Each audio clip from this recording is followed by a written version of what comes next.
दोस्तों, सुज़लॉन एनर्जी की बात करें तो स्टॉक के अंदर आज फिर से गिरावट हुई और इस गिरावट के पीछे वजह आज बाजार में गिरावट, निफ्टी एनर्जी में भी गिरावट थी। इसके बीच में एक बड़ी अपडेट निकल के आ रही है। आने वाले समय में यहाँ पे विंड एनर्जी सेक्टर पे एक बड़ा खतरा इस समय दिखाई दे रहा है। क्या है वो खतरा, उसको जानेंगे। और सबसे जो बड़ी बात यह है कि सरकार ने इस समय विंड एनर्जी सेक्टर के लिए क्या-क्या है स्कीमें सोची हुई है और क्या आने वाले उसमें स्कीमें और लाई जा सकती है। Suzlon energy wind energy sector की इंडिया की सबसे बड़ी कंपनी है। तो कोई भी पॉजिटिव खबर इसके लिए पॉजिटिव होती है, अगर नेगेटिव खबर है तो उसका भी असर कमज़ोर ही होता है, नेगेटिव ही होता है। यहाँ पे इसके अलावा देखें तो बड़े फंड हाउस का रुझान स्टॉक को लेकर कैसा है, शेयर होल्डिंग पैटर्न के अंदर क्या संभावना बन रही है, उस सारी बातों को जानेंगे इस वीडियो के माध्यम से। और ये गिरावट के बाद क्या स्टॉक फिर से एक अच्छा खासा बाउंस बैक दे सकता है। लेकिन फ्रेंड्स, उससे पहले अगर आप पहली बार हमारे चैनल पे आए तो चैनल को सब्सक्राइब कर दीजिए, एक बेल आइकॉन दबा दीजिए ताकि जब भी नया वीडियो बने पहला नोटिफिकेशन आपको मिले। वीडियो पसंद आए तो लाइक से जरूर कीजिए। चलो फ्रेंड्स, वीडियो स्टार्ट करते हैं। मैं हूँ आपका दोस्त एस बी दवे और हमारे अपने चैनल ऑनलाइन कमाई में आपका बहुत बहुत स्वागत है। सबसे पहले निफ्टी एनर्जी की बात करें तो आप देखिए 34,769 के स्तर पे क्लोजिंग थी, जहाँ पे 258 पॉइंट की गिरावट हुई, यानी 0.74% डाउन था निफ्टी एनर्जी। तो बाजार में दबाव की स्थिति थी, इसका असर सुजलॉन पे देखने को मिला। तो सुजलॉन एनर्जी की बात करें तो क्लोजिंग 52.54 पर रही, जहाँ पे 1.13% की गिरावट देखने को मिली। अब आप देख ही सकते हो कि दबाव की स्थिति की वजह से स्टॉक नीचे आया है। वैसे तो स्टॉक पिछले कई दिनों से थोड़ा कमजोरी है, लेकिन अच्छी बात है कि इसने 50 का जो स्तर है उसको मेंटेन रखा हुआ है। अभी भी 50 के स्तर के नीचे स्टॉक नहीं जा रहा है। वहां से एक बाउंस बैक की संभावना बन जाती है, क्योंकि 86 का इसने हाई बनाया हुआ, आप समझ सकते हो उस लेवल से स्टॉक अभी काफी नीचे है। और आप समझ सकते हो कि जिस लेवल पे है वहां से बाउंस बैक की संभावना बिल्कुल दिखाई दे रही है। तो आप देखो कि बिल्कुल फ्लैट शुरुआत हुई 53.14 पर, जो क्लोजिंग कल की थी। बाजार ने साथ दिया तो यहाँ पे तेजी बन जाती, लेकिन बाजार में सुबह शुरुआत ही कमजोर हुई, उसके बाद बाजार सिलसिला कमजोरी का रहा, जिसकी वजह से ये नीचे आया। और अब आप देख सकते हो कि बाजार के हिसाब से ही इसमें रणनीति बनेगी। और अभी भी जो रिटेल इन्वेस्टर इसमें काफ़ी डरे हुए हैं। अब Q3 हमारे सामने आने वाला है, उम्मीद Q3 से, क्योंकि कंपनी का क्वार्टर थ्री टू बहुत ही बेहतर था। ये आप देख सकते हो कि उम्मीद है कि क्वार्टर थ्री बेहतर होगा, उसके बाद यहाँ पे फिर पॉजिटिव माहौल बनेगा। इसकी परफॉर्मेंस देखें तो पिछले 1 साल से इसने लगातार नेगेटिव रिटर्न दिया है। पिछले 1 महीने में देखें तो यहाँ पे 7.9% यानी लगभग 8% के आसपास की गिरावट हो चुकी है। यानी जो भी निवेश किया वो उनको नुकसान हुआ है पिछले 1 महीने में। 3 मंथ की भी बात करें, यहाँ पे 9.9% यानी लगभग 10% के आसपास के स्टॉक के अंदर गिरावट हुई है। जबकि 1 ईयर के हिसाब से 19.92% यानी 20% के आसपास की गिरावट हुई है। यानी पिछले 1 साल से स्टॉक लगातार गिर रहा है, लोगों को इसमें नुकसान हुआ है। 3 ईयर के हिसाब से इसका रिटर्न काफ़ी अच्छा रहा है। आप देख सकते हो कि 3 ईयर के हिसाब से इसने 394% का ज़बरदस्त रिटर्न दिया है। तो आप समझ सकते हो कि जिसका लॉन्ग टर्म का निवेश है उसको तो फ़ायदा है, शॉर्ट टर्म में निवेश किया उसको नुकसान हो रहा है। अब कोविड काल में स्टॉक देख ही सकते हो, 2 रुपए के आसपास था, काफ़ी अच्छी दौड़ लगाई, कम समय में अच्छा प्रॉफिट दिया, फिर गिरावट का सिलसिला शुरू हुआ। लेकिन कंपनी के फंडामेंटल अच्छे हैं और जो उम्मीद कर रहे हैं कि आने वाले समय में फिर यहाँ पे तेज़ी का दौर शुरू होगा।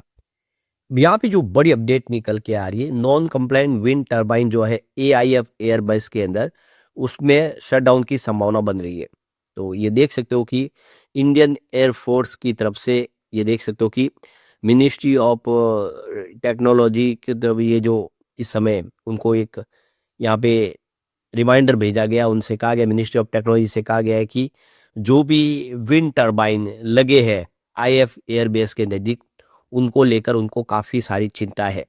क्योंकि कभी भी वार के समय ये जो विंड टरबाइन है गलत सिग्नल भेजते हैं और रडार के अंदर काफ़ी भ्रम की स्थिति पैदा हो जाती है। और इसीलिए जब युद्ध की स्थिति होती है तो इनको शट डाउन करना चाहिए, बंद करना चाहिए। तो इसके लिए वो ऐसी टेक्नोलॉजी ईज़ाद करे कि जब भी ज़रूरत हो इनको तुरंत शट डाउन किया जा सके। और जो इस समय भ्रम की स्थिति बनती है राडार के लिए, उसको रोका जाए। तो सरकार चाहती है कि जो भी गुजरात और राजस्थान बॉर्डर पे विंड टरबाइन लगे हुए, जो आप देखें इंडियन एयर फोर्स के रेंज में है, उन सब के लिए सरकार चाहती है कि कुछ पॉलिसी बने ताकि इससे युद्ध के समय कोई नुकसान ना हो।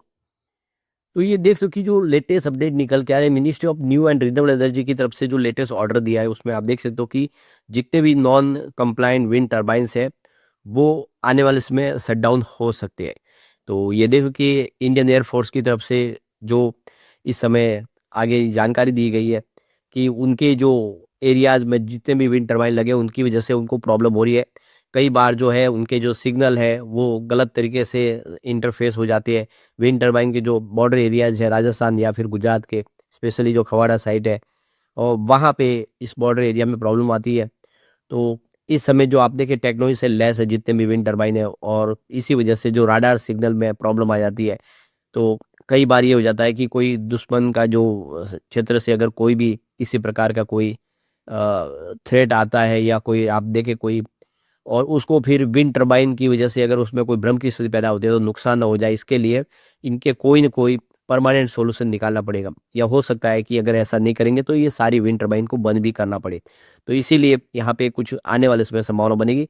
सुज़लॉन जैसी कंपनियों के लिए एक अपॉर्चुनिटी है कि वो इन विंड टर्बाइन के लिए कुछ नई टेक्नोलॉजी लेकर आए, जिसके माध्यम से जो इस समय जो राडार के अंदर उसके जो सिग्नल वगैरह जो प्रॉब्लम हो रहे हैं उसको रोका जा सके। तो देखना होगा कि क्या सरकार इसके लिए करती है।